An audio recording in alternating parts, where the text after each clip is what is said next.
Greetings, everyone. I hope everybody out there doing well. How's everybody doing today? Yeah, Yeah. I'm doing exceptionally well. I am doing a lot better than I deserve. Bro, Jesse, how you doing? I promise you, I'm doing as great as I can be right That's now. good. I'm in good fellowship right now. Yes, sir. Yes. How good and pleasant it is for brethren to dwell Come on together now, in unity. So, yeah. hallelujah. So, Yes, we're sir. back again for episode 4 of our Integrity Initiative podcast.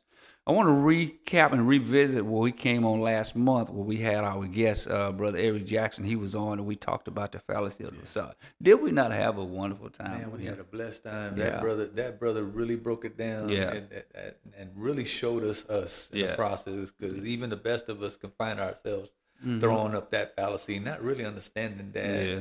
God God built us and He made us fearfully and wonderfully made. People deserve to see the real us. That's good, man. That's good. You probably have heard me say this before that there are two types of people that you got to really know is in your life. You Come got on, those who are assigned to your come life, on. and you have those who are attracted to your life. Oh my So goodness. you really have to know the difference between the two. Jack has been assigned to my life, like Yes, he sir. said in the podcast. 19 plus years we've been knowing I tell each you, other, and I've been knowing him to be an honorable man. That's one of the things I love about him. He's an honorable amen. man. He's strong in character, and he is a joy to have him in my life and by my side as I walk through. In the short time I've known him, he's been a blessing unto me. And Hmm. I promise you, if you get to know Jack, I promise he'll be a blessing unto others, Yeah, man. yeah, He's an awesome guy. yeah. That's who he is. Yeah. That's who he is. Or in your words, he's an Yeah. awesome dude. Yeah. So we're going to begin episode 4 of the Integrity Initiative podcast. Today, we're going to be talking about recognizing and reverencing right My relationships. God. That sounds like a mouthful, don't Yeah, it? buddy. It really, really We're does. going to have to dig into that one, I'm brother. trying to tell you because see, as a people, we're created to be relational. We're Come on. created to be relational. Yes, sir. No person is an island, and people who say, "I don't need nobody." When you say something like that, you need someone. Brother, they lying to Yeah, they themselves. lying to themselves because at some point you're gonna come across a LE, a life experience, where you're gonna need someone's help. But if you're so busy taking counsel from yourself, Come on now. listening to me, myself, and I, And if you're the wisest person in the room, something wrong. it's so wrong with that picture. So we're going to be talking about, this is a 2-part segment. We're going to be talking about recognizing right relationships. That will be part 1. And we will come back with part 2. We're going to be talking about reverencing right relationships.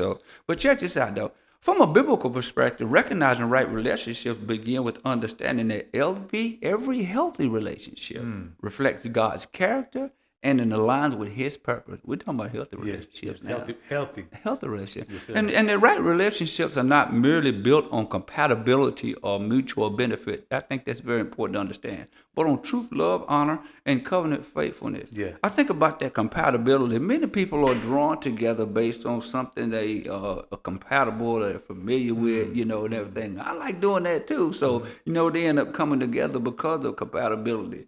I know you may have heard the old saying, the opposites attract. Yes, sir. Yeah, opposites attract. But after a while, opposites can irritate. They can Yes, sir, irritate. they So sure what can. are your thoughts concerning that for Oh the my listeners? goodness! For the listeners. Opposites attract. I tell you, I've heard that adage Yeah. too often. But as you stated, opposites can repel each other Sure they after can. some time. But if you find that one, let me say it like that: if you find that one, that relationship, whether it be your spouse, whether it be even your day-to-day friendships, if you truly find that how would I say that oh my goodness, if you find that the spirit of God within them, Yeah. you find somebody that you can maintain for Yeah, life. You that's understand? good. I mean, does that make sense? That makes great, very good sense because now you're taking us into the segue of what we're going to be talking about. What are some of the things to look for when it comes to recognizing a relationship? I believe number one, it begins with having a right relationship with God. Yes. That's where it all begins. That's the genesis But of it what all. does that look like? Because we can often say that, and there's a lot of people that truly don't understand what that looks like. Yeah, that's true. But that comes with you seeking Him because He's the one that created you. There you And go. because He created you, then He not only knows you, He knows what's best for you. He knows the ins and outs of you. We talked about this in the last podcast. Isn't it amazing that we know stats about our favorite athlete? Yes, sir. We know songs by our favorite singer. We know all of this stuff, but we don't know anything or very little about our own self. And I believe that goes back to what you were saying. We have to love the Lord our God. Yeah. We have to, as the scripture says, love the Lord your God with all your heart. And second to that, love your neighbor as yourself. If we don't love God, we won't know how to love ourselves, and we definitely won't know how to love others. Yeah, and and with you saying that, especially with the loving others part, we do others a disservice. Watch this. When we put an unrealistic expectation on them to get to know us, and we don't even know ourselves Come well. on now. And I've seen that happen. I used to do it. Well, if you want to know me, this is what you need to do. And I really didn't even know myself. Come on now. Yeah. But when you have a realistic expectation on who you are based on your relationship with God, you begin to see the value, you see the worth, and you begin to see the potential in other people. And equally important, in getting to know God, you'll have to get to know yourself. Yeah, yeah.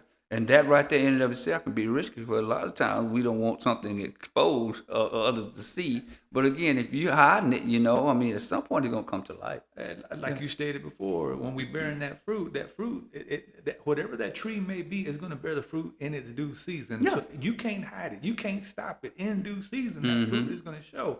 So no matter what you're displaying to people, the real you is going to come out. Yeah, yeah. It was Dr. Maya Angelou that said it here. She said, when people show you who they are the first time, believe them. Wow. Yeah, yeah. Wow. She said that, know. And, again, when you first meet people at the Genesis, they start telling you who they are and, what they do, this and that. That's not the right person. That's not them. That's them. That's their bio. Yeah, their bio. Anybody can write a good bio. The real person at home in the closet, huh? Come on now. Listen to this, man. When God is first, he gives us wisdom to discern healthy relationships.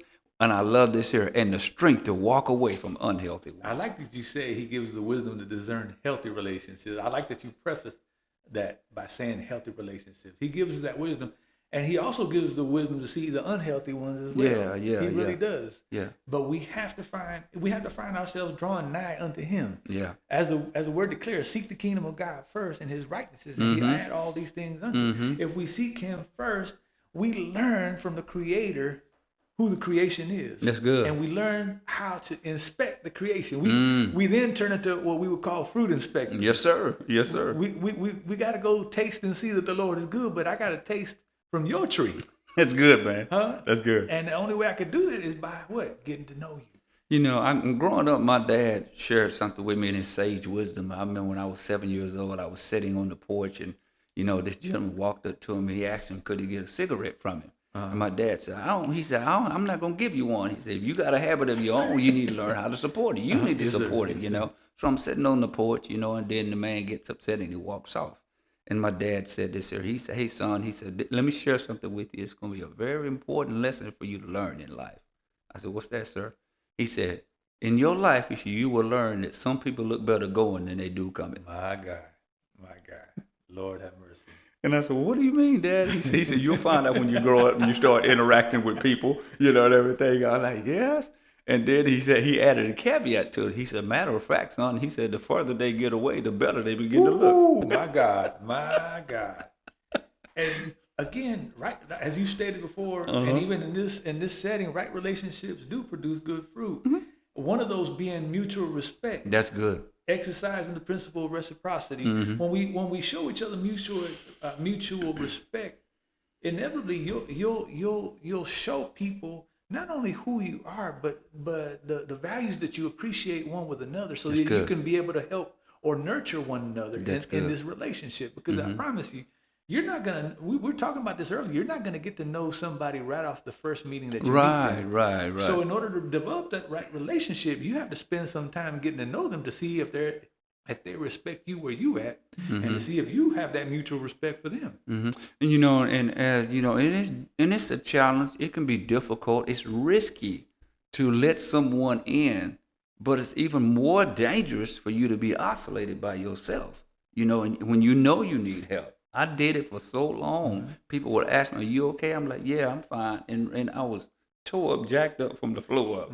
I needed somebody to come in and, like you said, and nurture me in that area where I was struggling, where I was having difficulties and challenges, but that required me granting them a place of permission in my life. And a lot of times we won't do that. Being transparent, why is it risky to let people in?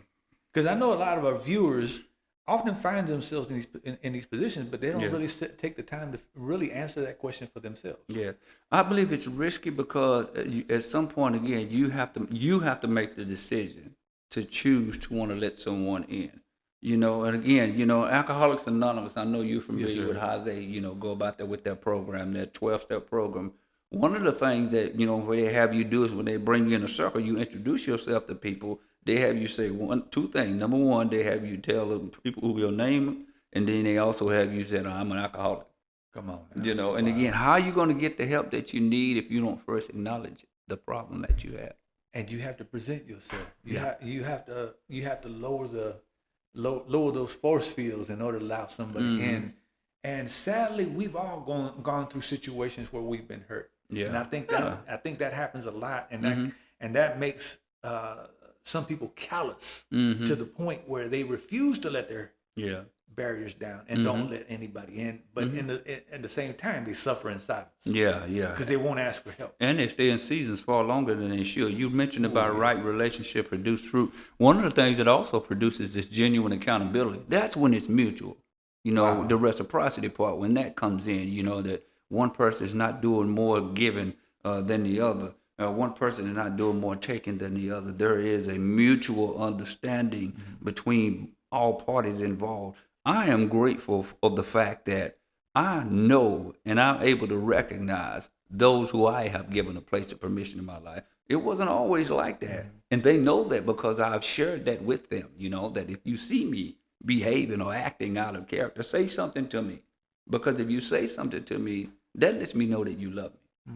That lets me know that you love me. Would it be safe to say that in order for us to have a right relationship, that we would have to be equally invested in one another? Absolutely. And the only way you're going to do that is you got to spend enough time with people. You got to spend time with them to get to know them, because again, you're not going to know them or understand who they are, aloof. You got to spend some time personal and up close. And it ain't always going to be peaches and cream at the beginning. Because again, when you're allowing somebody, as you stated, as you're allowing somebody to come in for the first time, you may not get everything that you want right off the top. You won't. You will not. And vice versa. You may not give them everything that they're looking for. Yeah. But if you're patient enough to at least go through the process, at least give them a little grace, a little mercy, the Lord will truly reveal to you if they're for you or if they're against you. And he'll give you a way of escape, as the word says. Yeah, sure he will. Paul mentions something in the Corinthian account in 1 Corinthians chapter 15, verse 33. He said, don't be deceived or don't be misled. He said, evil communication or evil companions can corrupt good character, which is our next point, So you want to talk about the character piece?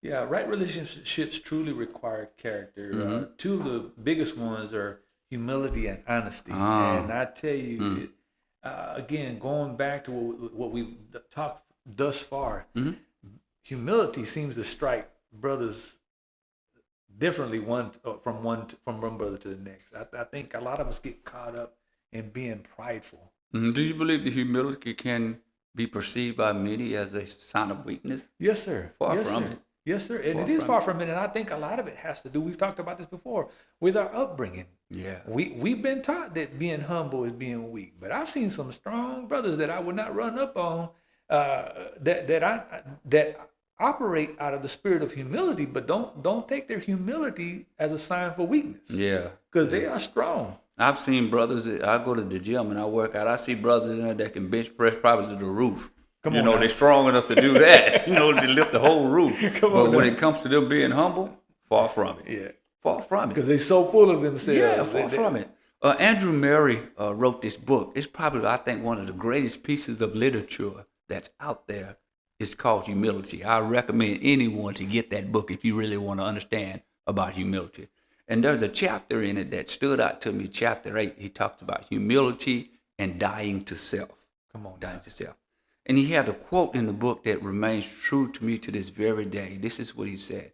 He said, the deepest humility is the secret of the truest happiness of a joy that nothing can destroy. Wow. Yeah. Wow. Yeah. So when humility is seen as an attribute that is weak, far from it, it is not weak. I tell you, when you have somebody that shows you that level of humility, Yeah. you can honestly let your guard down. Because I tell you, I'd rather if I had to choose somebody that operates out of the spirit of humility or somebody that operates out of the spirit of pride, I'm gonna choose humility every time because I know when I speak to that person, they going what I see is what I get. They're not gonna put up a front or a facade. They're gonna show me who they really are. Because they didn't get to that level of humility just overnight. That was developed. And we're talking faults, flaws, shortcomings, setbacks, mistakes, mess ups, everything. We're talking everything. Yes, sir. But there's a spirit of humility that emanates itself out of their life. You see the attributes of it because they understand having right relationship with people is what matters. This is what I also like about right relationships having character. They have to demonstrate patience and self-control. My God. Patience and self-control. Who don't need to be patient? In a world that is going upside down, topsy-turvy, everybody in a hurry to get to where they want to go and do what they want to do. But I want it now, Henry. Yeah, I want it. I want it now. Yeah, We're living in this microwave age that we think we're supposed to get everything right now. And we scoff at patience because we think that we're wasting time. But I promise you, if you're patient, sometimes you'll find that you're being delayed because there's something that the Lord is keeping you from getting ensnared with. To include relationships. Sometimes you got to be patient and wait that brother or that sister through. Let them go through the little bumps in the road so they can show you who they really are. That's good. So you can form a good analysis as to who they are. Because what you don't want to do is that, when someone is going through something, this is where discernment comes in, and we'll talk a little bit about that later. You don't want to get in the way of what God probably is doing in them. That's something I had to learn too, that if God is doing a work in them, I want to make sure I don't get in his way. Let him do what he need to do. I encourage him. Try to do the work for him. like we know what he's doing or what he's up to. Instead of just allowing ourselves to be fixed instead of trying to fix somebody else. That's good. Listen to this, man. Practicing self-awareness. Practicing self-assessment. You are with you all the time, and you can't get away from you. Who better to get to know you than you knowing yourself? That's risky. Yeah. Because again, if we go by what we did in our past, our mistakes and all that and everything, we won't go into the depths of what self-awareness and self-assessment will really do for us, because we'll be looking at that as the barometer of how we should gauge we should be living today. And then we'll end up finding ourselves getting trapped in that area. The comparison trap. We talked about that.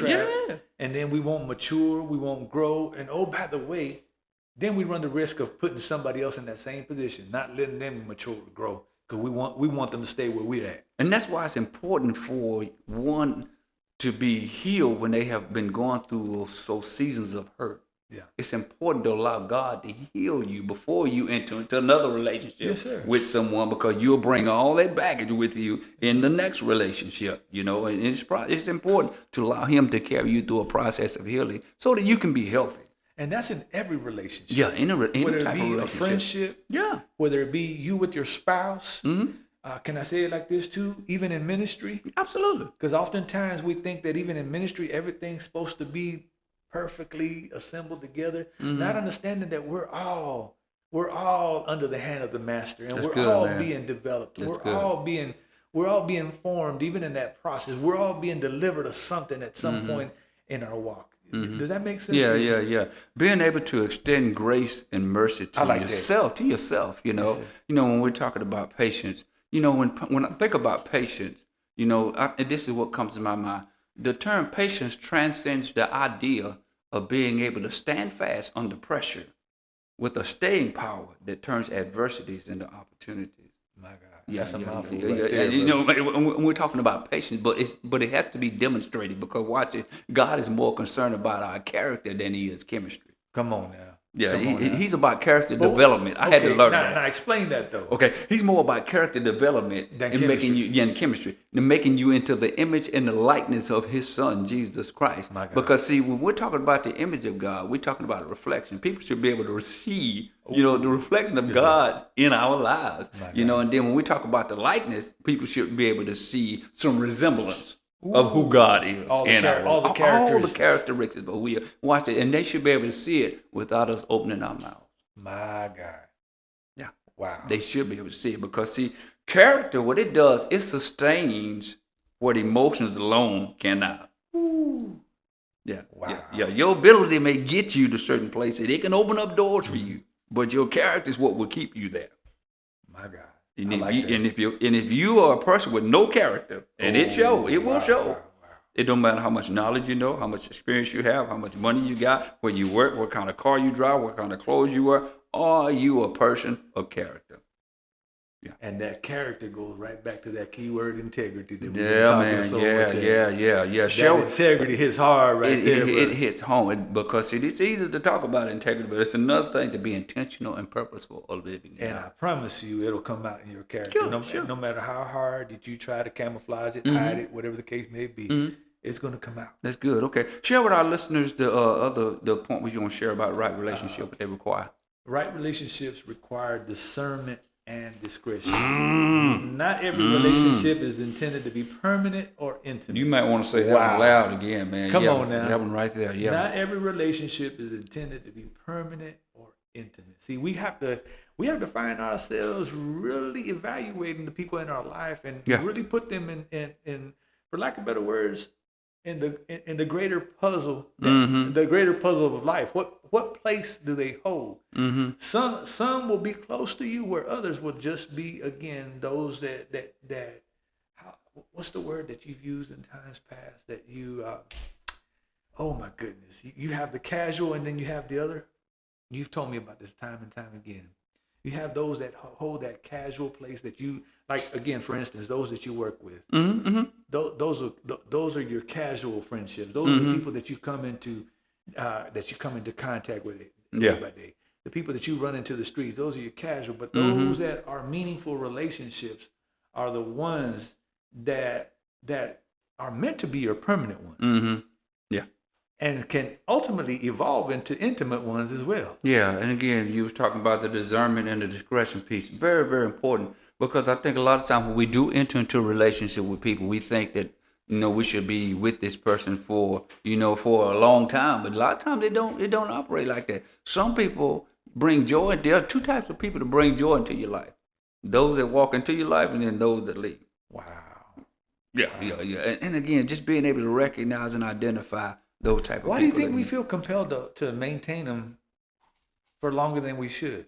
I think a lot of that has to do with, the connection that we have with them, because, there are people that I grew up with, that I thought that I was going to be real close with, even as I've gotten older, but that's not always the case. That's not the case. And the people that I got in my life now that are around me, I call them close circle confidants. I treasure what I have with them. And this is how I know that I got a right relationship with them. If I find myself, or when I find myself going through a season or a challenge, and I need them, or I need some insight or some guidance from them, I can call them at 2 or 3 o'clock in the morning and not worry about, I hope I'm not waking them up. Because if they don't answer the phone, it's when they get up, they're gonna call me back. Yeah, they're gonna call me back. So, and having those kind of relationships in your life with people that you can count on, that's a treasure. It's a treasure in of itself. That wise counsel, I can't. You had told us something to the effect of wise counsel versus worldly influence.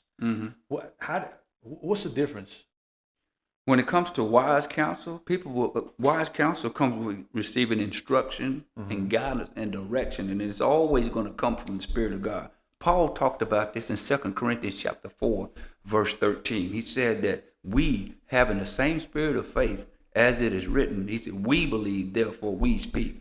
I believe that when you have someone in your life that's going to give you wise counsel, these are the two things that their life demonstrates. Number one, you're going to have like minds with them. Yes, you're like-minded, you're going to be like-minded. And number two, you're going to have kindred spirits. Wow. Those two things are very, very important because, again, You're going to have people around you no matter where you go from all walks of life.